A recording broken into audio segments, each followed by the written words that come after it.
मुलांना जर प्रत्येक गोष्ट वेळेच्या आधीच मिळाली, तर त्यांना संयम आणि कष्टाची जाणीव अजिबात राहत नाही.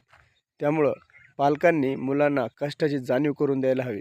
तुम्ही काय कष्ट करताय आणि पैसे कसे कमावताय, या सगळ्या गोष्टी मुलांना तुम्ही सांगा. मुलांना प्रेम, संवाद आणि एकत्रित बसून या सगळ्या गोष्टीची जाणीव करून द्या. तुम्ही मुलांना प्रत्येक वेळी त्यांच्या इच्छेप्रमाणे वस्तू देता. कधी-कधी वस्तू तुमच्या आवाक्यात असतात, त्या स्वस्त असतात म्हणून तुम्ही लगेच आणून देता. परंतु काही वेळेस मुलं अशा वस्तू मागतात, ज्या वस्तूची किंमत तुमच्या 2-3 महिन्याच्या पगारातही होत नाही. त्यावेळेस तुम्ही हतबल होता किंवा मग EMIवरती त्या वस्तू घेता आणि त्या मुलांना देता.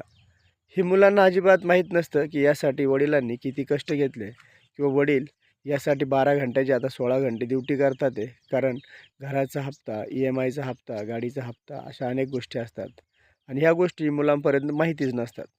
त्यावेळेस ज्यावेळेस वडील मुलाला एक गोष्ट देतात, तेव्हा मुलाची अपेक्षा अजून वाढत जाते आणि तो आणखी दुसरं काहीतरी मागतो.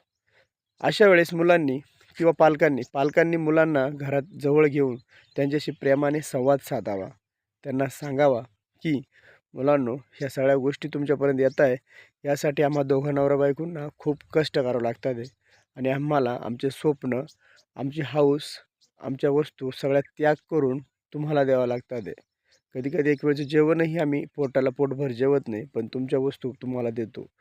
ह्या गोष्टी जेव्हा तुम्ही मुलांना सांगणार आहेत, तेव्हा त्यांच्या लक्षात येईल, की वस्तूसाठी संयम धरणं गरजेचं आणि कष्टही करणं आवश्यक.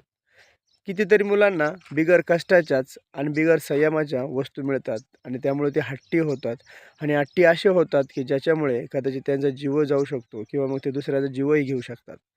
त्यामुळं मी म्हणेल, की पालकांची ह्या ठिकाणी चुकी असते.